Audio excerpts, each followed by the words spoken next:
नमस्कार दोस्तों, एजुकेशन 24 में आपका स्वागत है। दोस्तों, आज का वीडियो आप सभी के लिए बहुत ही खास होने वाला है, क्योंकि आज के इस वीडियो में मैं आपको बीए फर्स्ट ईयर के सेकंड सेमेस्टर में आपका जो सब्जेक्ट है हिस्ट्री यानी कि इतिहास, उसके अंदर कौन कौन से क्वेश्चन आने वाले हैं, इस वीडियो के अंदर मैं आपको आने वाले क्वेश्चन के बारे में बताऊंगा। सो आप इस वीडियो को ध्यान से देखिएगा ताकि आपको आने वाले क्वेश्चन के बारे में अच्छे से पता चल सके। तो अभी बिना किसी देरी के हम लोग शुरू करते हैं और हिस्ट्री के अंदर जो भी क्वेश्चन आने वाले हैं उन आने वाले क्वेश्चन के बारे में जानते हैं। तो यहाँ पे आने वाले क्वेश्चन में सबसे पहले हम लोग अति लघु उत्तरीय प्रश्नों के बारे में जानेंगे। तो अति लघु उत्तरीय प्रश्नों में पहले प्रश्न की बात की जाए तो यहाँ पे आपका पहला प्रश्न दिया हुआ है, प्राचीन भारतीय इतिहास की पुनः रचना में अभिलेखों के महत्व का मूल्यांकन कीजिए।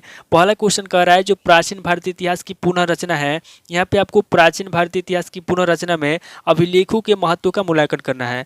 अब अगले क्वेश्चन की बात की जाए तो यहाँ पे आपका दूसरा क्वेश्चन दिया हुआ है, सैसुनाग या शिशुनाग वंश पर एक संक्षिप्त टिप्पणी लिखिए। दूसरा क्वेश्चन कह रहा है जो सैसुनाग वंश है या फिर जो शिशुनाग वंश है, यहाँ पे आपको सैसुनाग वंश या शिशुनाग वंश पर एक संक्षिप्त में टिप्पणी लिखना है।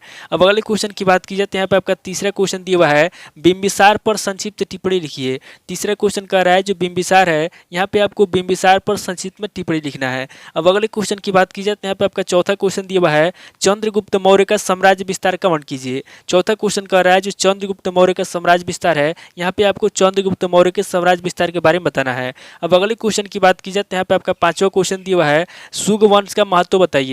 पांचवा क्वेश्चन कह रहा है जो सुग वंश है उसका क्या महत्व है, यहाँ पे आपको सुग वंश का महत्व बतलाना है। अब अगले क्वेश्चन की बात की जाए तो यहाँ पे आपका छठा क्वेश्चन दिया हुआ है, सातवाहन वंश के पतन के क्या कारण थे। छठा क्वेश्चन कह रहा है जो सातवाहन वंश है उसका पतन कैसे हुआ, उसके पतन के क्या कारण थे, यहाँ पे आपको सातवाहन वंश के पतन के कारण बताना है। अब अगले क्वेश्चन की बात की जाए तो यहाँ पे आपका सातवां क्वेश्चन दिया हुआ है, शकों के इतिहास की जानकारी देने वाले प्रमुख साधनों का उल्लेख कीजिए। सातवां क्वेश्चन कह रहा है जो शक है यानी कि जो शक वंश है, यहाँ पे आपको शकों के इतिहास की जानकारी देने वाले प्रमुख साधनों का उल्लेख करना है। अब अगले क्वेश्चन की बात की जाए तो यहाँ पे आपका आठवां क्वेश्चन दिया हुआ है, कनिष्क के समय में कला की प्रगति पर एक संक्षिप्त लेख लिखिए।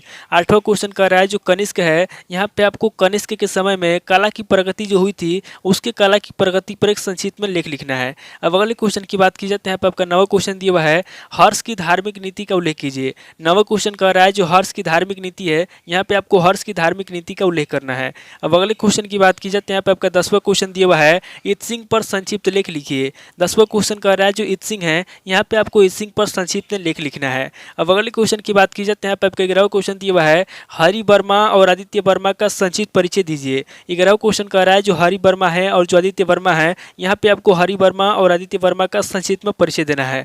अब अगले क्वेश्चन की बात की जाए तो यहाँ पे आपका 12वां क्वेश्चन दिया हुआ है, प्रयाग प्रशस्ति पर एक संक्षिप्त टिप्पणी लिखिए। 12वां क्वेश्चन कह रहा है जो प्रयाग प्रशस्ति है, यहाँ पे आपको प्रयाग प्रशस्ति पर एक संक्षिप्त में टिप्पणी लिखना है। तो ये टोटल आपके 12 क्वेश्चन हो गए जो आप सत्य लघु उत्तरीय प्रश्न में पूछेंगे। अब आगे हम लोग लघु उत्तरीय प्रश्नों के बारे में जानेंगे। तो यहाँ पे लघु उत्तरीय प्रश्नों में पहले प्रश्न की बात की जाए तो यहाँ पे आपका पहला प्रश्न दिया हुआ है, प्राचीन भारतीय इतिहास के साधन के रूप में सिक्कों के महत्व की विवेचना कीजिए।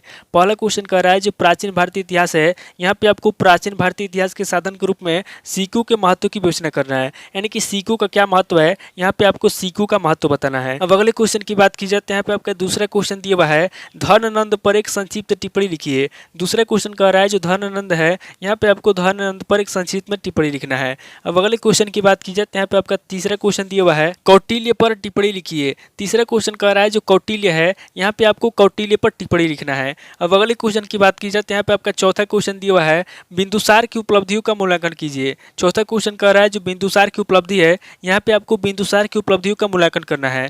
अब अगले क्वेश्चन की बात की जाए तो यहाँ पे आपका पांचवा क्वेश्चन दिया हुआ है, पश्चिमी भारत में शक सातवाहन संघर्ष का संक्षिप्त परिचय दीजिए। पांचवा क्वेश्चन कह रहा है कि पश्चिमी भारत में जो शक और सातवाहन का युद्ध हुआ था यानी कि संघर्ष हुआ था, यहाँ पे आपको पश्चिमी भारत में शक सातवाहन संघर्ष का संक्षिप्त में परिचय देना है। अब अगले क्वेश्चन की बात की जाए तो यहाँ पे आपका छठा क्वेश्चन दिया हुआ है, कलिंग राज खारवेल की उपलब्धियों की समीक्षात्मक व्याख्या कीजिए। छठा क्वेश्चन कह रहा है जो कलिंग राज खारवेल है, यहाँ पे आपको कलिंग राज खारवेल की उपलब्धियों की समीक्षात्मक व्याख्या करना है। अब अगले क्वेश्चन की बात की जाए तो यहाँ पे आपका सातवां क्वेश्चन दिया हुआ है, महाराष्ट्र उज्जैन के क्षत्रप की संक्षिप्त विवेचना कीजिए। सातवां क्वेश्चन कह रहा है जो महाराष्ट्र उज्जैन है, यहाँ पे आपको महाराष्ट्र उज्जैन के क्षत्रप की संक्षिप्त में व्याख्या करना है। अब अगले क्वेश्चन की बात की जाए तो यहाँ पे आपका आठवां क्वेश्चन दिया हुआ है, कनिष्क के राज्यारोहण की तिथि पर प्रकाश डालिए। आठवां क्वेश्चन कह रहा है जो कनिष्क के राज्यारोहण की तिथि है, यहाँ पे आपको कनिष्क के राज्यारोहण की तिथि पर प्रकाश डालना है। अब अगले क्वेश्चन की बात की जाए तो यहाँ पे आपका नवा क्वेश्चन दिया हुआ है, गुप्त इतिहास की जानकारी के विविध स्रोतों पर एक टिप्पणी लिखिए। नवा क्वेश्चन कह रहा है जो गुप्त इतिहास की जानकारी के विविध स्रोत हैं, यहाँ पे आपको विविध स्रोतों पर टिप्पणी लिखना है। अब अगले क्वेश्चन की बात की जाए तो यहाँ पे आपका 10वां क्वेश्चन दिया हुआ है, प्रवरसेन प्रथम के राज्यकाल तक वाकाटक वंश का इतिहास निरूपित कीजिए। 10वां क्वेश्चन कह रहा है जो प्रवरसेन प्रथम है, यहाँ पे आपको प्रवरसेन प्रथम के राज्यकाल तक वाकाटक वंश का इतिहास निरूपित करना है। अब अगले क्वेश्चन की बात की जाए तो यहाँ पे आपके 11वां क्वेश्चन दिया हुआ है, हर्षकालीन इतिहास के जानने के साधनों का वर्णन कीजिए। 11वां क्वेश्चन कह रहा है जो हर्षकालीन इतिहास के जानने के साधन है, यहाँ पे आपको हर्षकाल के इतिहास के जानने के साधनों का वर्णन करना है। अब अगले क्वेश्चन की बात की जाए तो यहाँ पे आपका 12वां क्वेश्चन दिया हुआ है, मौखरी वंश के ऐतिहासिक स्रोत क्या है। 12वां क्वेश्चन कह रहा है जो मौखरी वंश है, मौखरी वंश के ऐतिहासिक स्रोत क्या है, यहाँ पे आपको मौखरी वंश के ऐतिहासिक स्रोतों के बारे में बताना है। तो ये टोटल आपके 12 क्वेश्चन हो गए जो आपसे लघु उत्तरीय प्रश्न में पूछे जाएंगे। अब आगे हम लोग दीर्घ उत्तरीय प्रश्नों के बारे में जानेंगे। तो यहाँ पे दीर्घ उत्तरीय प्रश्नों में पहले प्रश्न की बात की जाए तो यहाँ पे आपका पहला प्रश्न दिया हुआ है, प्राचीन भारतीय इतिहास के अध्ययन के बौद्ध, जैन तथा पौराणिक स्रोतों की व्याख्या कीजिए। पहला क्वेश्चन कह रहा है जो प्राचीन भारतीय इतिहास है, यहाँ पे आपको प्राचीन भारतीय इतिहास के अध्ययन के बौद्ध, जैन तथा पौराणिक स्रोतों की व्याख्या करना है। अब अगले क्वेश्चन की बात की जाए तो यहाँ पे आपका दूसरा क्वेश्चन दिया हुआ है, प्राचीन भारतीय गणराज्यों की उत्पत्ति की विवेचना कीजिए। दूसरा क्वेश्चन कह रहा है जो प्राचीन भारतीय गणराज्य है, यहाँ पे आपको प्राचीन भारतीय गणराज्यों की उत्पत्ति की विवेचना करना है। अब अगले क्वेश्चन की बात की जाए तो यहाँ पे आपका तीसरा क्वेश्चन दिया हुआ है, नंदों की उत्पत्ति की विवेचना कीजिए तथा महापद्म नंद के राज्यकाल की प्रमुख घटनाओं का उल्लेख कीजिए। तीसरा क्वेश्चन कर रहा है जो नंद हैं उनकी उत्पत्ति कैसे हुई, यहाँ पे आपको नंदों की उत्पत्ति की विवेचना करना है तथा महापद्म नंद के राज्यकाल की प्रमुख घटनाओं का उल्लेख करना है। अब अगले क्वेश्चन की बात की जाए तो यहाँ पे आपका चौथा क्वेश्चन दिया हुआ है, चंद्रगुप्त मौर्य के जीवन चरित्र और उपलब्धियों की विवेचना कीजिए। चौथा क्वेश्चन कह रहा है जो चंद्रगुप्त मौर्य है, यहाँ पे आपको चंद्रगुप्त मौर्य के जीवन चरित्र के बारे में बताना है और आगे आपको चंद्रगुप्त मौर्य की उपलब्धियों की विवेचना करना है। अब अगले क्वेश्चन की बात की जाए तो यहाँ पे आपका पांचवा क्वेश्चन दिया हुआ है, मौर्य साम्राज्य के पतन के कारणों की आलोचनात्मक व्याख्या कीजिए। पांचवा क्वेश्चन कह रहा है जो मौर्य साम्राज्य है उसका पतन कैसे हुआ, उसके पतन के कौन कौन से कारण है, यहाँ पे आपको मौर्य साम्राज्य के पतन के कारणों की आलोचना करना है, यानी कि उसकी कमियां निकलना है।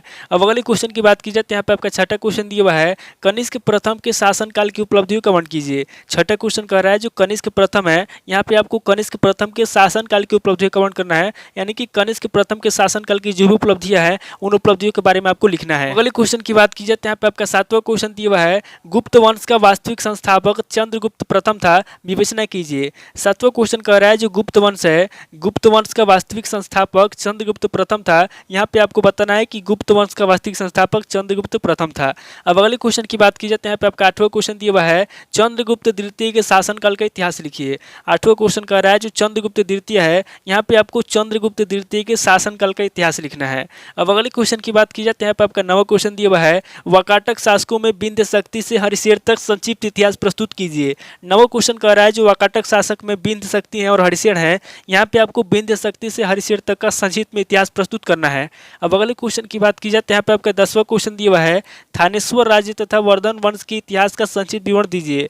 10वां क्वेश्चन कह रहा है जो थानेश्वर राज्य है तथा जो वर्धन वंश है, यहाँ पे आपको थानेश्वर राज्य तथा वर्धन वंश के इतिहास का संक्षिप्त विवरण देना है। अब अगले क्वेश्चन की बात की जाए तो यहाँ पे आपका 11वां क्वेश्चन दिया हुआ है, मौखरी उत्तर गुप्त संघर्ष पर प्रकाश डालिए। 11वां क्वेश्चन कह रहा है जो मौखरी उत्तर गुप्त है, यहाँ पे आपको मौखरी उत्तर गुप्त संघर्ष पर प्रकाश डालना है। अब अगले क्वेश्चन की बात की जाए तो यहाँ पे आपका 12वां क्वेश्चन दिया हुआ है, परवर्ती गुप्त कौन थे, मगध के परवर्ती गुप्तों के इतिहास का संक्षिप्त वर्णन कीजिए। 12वां क्वेश्चन कह रहा है कि परवर्ती गुप्त कौन थे, यहाँ पे आपको सबसे पहले परवर्ती गुप्त के बारे में बताना है, उसके बाद आगे आपको मगध के परवर्ती गुप्तों के इतिहास का संक्षिप्त में वर्णन करना है। तो ये टोटल आपके 12 क्वेश्चन हो गए जो आपसे दीर्घ उत्तरीय प्रश्न में पूछे जाएंगे। तो इस वीडियो के अंदर मैंने आपको अति लघु उत्तरीय प्रश्न, लघु उत्तरीय प्रश्न और दीर्घ उत्तरीय प्रश्न तीनों तरह के प्रश्नों के बारे में बता दिया। आप इन तीनों तरह के प्रश्नों को नोट कर लीजिए और किसी किताब से सीरीज से मिलाकर के याद कर लीजिए। तो दोस्तों आज इस वीडियो को मैं पे स्किप करता हूँ और मिलता है आपसे नेक्स्ट वीडियो में। अगर आपको वीडियो अच्छा लगा तो वीडियो को लाइक कीजिए, शेयर कीजिए और कमेंट करके बताइए कि आपको नेक्स्ट क्वेश्चन पेपर किस सब्जेक्ट के ऊपर चाहिए। थैंक यू दोस्तों।